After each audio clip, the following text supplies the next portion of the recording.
ताबीज़ को हज़रत कासिम ने निकाला और खोलना शुरू किया।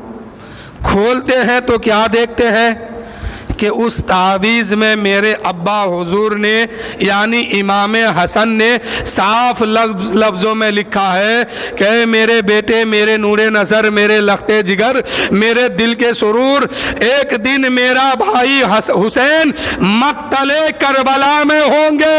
अफसोस इस बात की है कि उस दिन मैं नहीं रहूँगा। अगर तुम करबला में रहे तो मेरा बेटा होने की ज़मानत देना और अपने चाचा की कदमों में कुर्बान हो जाना।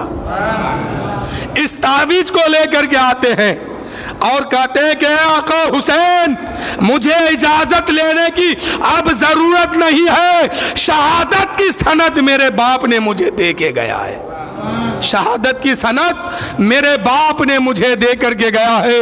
हजरत इमाम हुसैन फरमाते हैं बेटा वो सनद क्या है?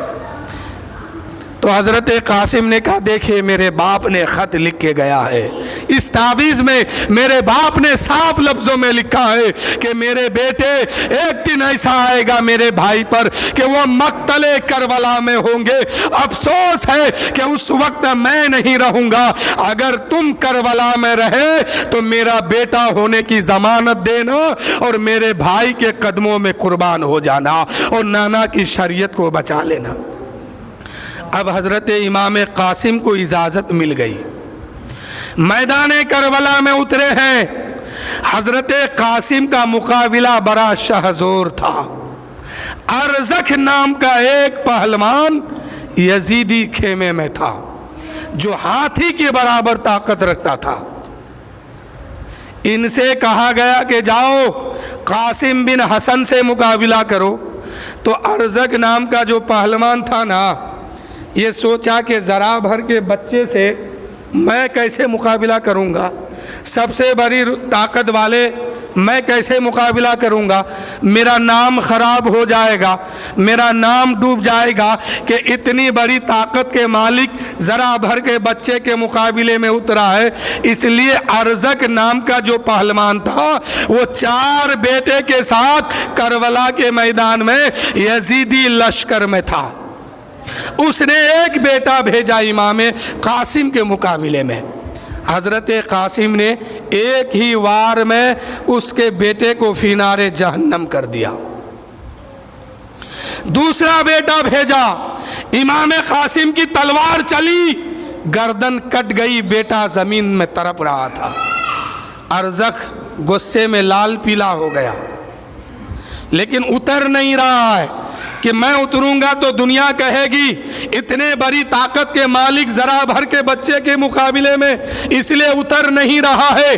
आखिर में तीसरा बेटा भेजा, हज़रत कासिम ने उसे भी कत्ल किया। चौथा भेजा, हज़रत कासिम ने उसे भी कत्ल कर दिया। अब हज़रत कासिम ने ऐलान किया अबे तू क्या देखता है, अब तू आ, तेरी बारी है। अरज़ख हाथ में तलवार लिया और हाथी के तरह झूलता हुआ हज़रत कासिम के मुकाबले में आया।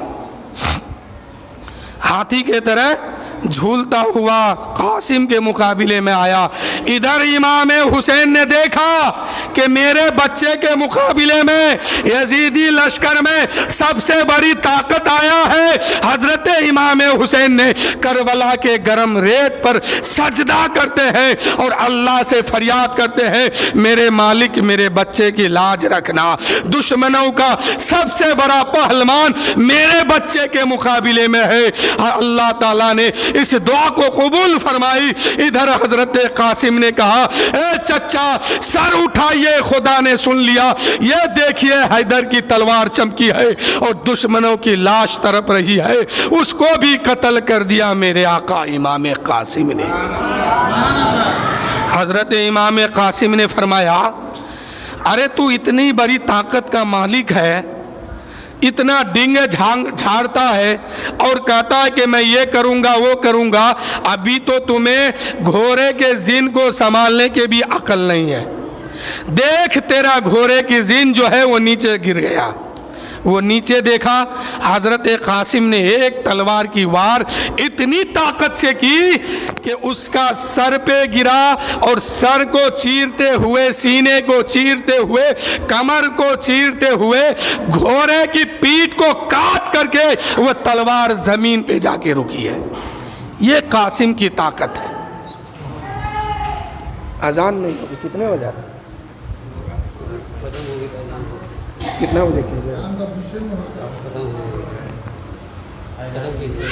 اچھا، حضرت قاسم رضی اللہ تعالیٰ عنہ جب جام شہادت پی لیے تو امام حسین رضی اللہ تعالیٰ عنہ ان کو بھی اٹھا کے خیمے میں لائے، تو ان کا لانے کا معاملہ الگ تھا۔ سارے شہیدوں کے جسم جو ہے امام حسین کاندھے پہ اٹھا کے لائے، لیکن امام قاسم جب شہید ہو گئے تو قاسم کا جسم میدان کربلا میں نہیں مل رہا ہے۔ یزیدیوں نے اتنے گھوڑے اس پر دوڑا دیے کہ حضرت قاسم جام شہادت پینے کے بعد ایک ایک بوٹی ان کا الگ ہو گیا۔ حضرت امام حسین جب حضرت قاسم کو لینے کے لیے آئے تو کیا دیکھتے ہیں کہ قاسم نہیں ہے۔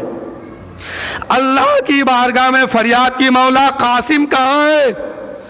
آواز آتی ہے، حسین قاسم کا نام لے کے آواز دو، جہاں قاسم ہوں گے وہیں سے آواز آئے گی۔ حضرت امام حسین نے میدان کربلا میں قاسم کا نام لے کے آواز دیتے ہیں، اے قاسم تم کہاں ہو؟ کربلا کی جگہ جگہ سے آواز آتی، اے چچا میں یہاں ہوں، اے چچا میں یہاں ہوں، اے آقا حسین میں یہاں ہوں۔ تو میرے دوستو، امام حسین نے کیا کیا؟ اپنے کندھے پر جو چادر تھی اس کو میدان میں بچھا دیے، اور جہاں سے آواز آنے لگی اے آقا حسین میں یہاں ہوں، حضرت امام حسین دوڑتے ہوئے وہاں جاتے تو کیا ملتا ہے؟ جسم کا ایک بوٹی ملا، اٹھا کے لائے، چادر پہ رکھے، پھر آواز دیے قاسم تم کہاں ہو؟ پھر کہیں سے آواز آتی ہے چچا میں یہاں ہوں، دوڑتے میرے آقا جاتے، پھر کیا دیکھتے ہیں؟ جسم کا کوئی بوٹی یہاں ہے، جسم کا کوئی حصہ یہاں ہے، جسم کا کوئی ٹکڑا یہاں ہے، جہاں جہاں سے آواز آتی میرے آقا حسین وہاں وہاں جاتے، اور قاسم کو چن چن کر کے اپنے چادر پہ رکھتے، اور اس چادر کو پوٹلی بنا کر کے اپنے خیمے میں لاتے ہیں، ایک کیل پہ ٹانگ دیتے ہیں۔ اس وقت لانے کا منظر یہ تھا کہ جس شہید کا جسم لایا جاتا اس کے خیمے میں پہنچا دیتا، اس کے گھر والوں تک پہنچا دیتا، ان کے قریب والوں تک پہنچا دیتا، لیکن قاسم کو لایا گیا ہے تو ان کے خیمے میں نہیں پہنچایا گیا، ان کی ماں کی بارگاہ میں نہیں پہنچایا گیا، بلکہ اپنے خیمے میں ایک کیل میں اس پوٹلی کو ٹانگ دیتے ہیں، اور ارشاد فرماتے ہیں اے بیٹی سکینہ جا حضرت قاسم کی ماں کو بلا کے لیا۔ سکینہ جیسی کم عمر کی بچی گئی ہے اور قاسم کی ماں کو بلا کے لائی ہے۔ حضرت قاسم کی ماں آئی ہے، حضرت امام حسین فرماتے ہیں اے قاسم کی ماں تیرا بیٹا جام شہادت پی چکا ہے۔ حضرت قاسم کی ماں کہنے لگی اے آقا حسین میں ماں ہوں، پہچانتی ہوں میرا بیٹا کہاں ہے؟ حضرت امام حسین کہنے لگے بتا تیرا بیٹا کہاں ہے؟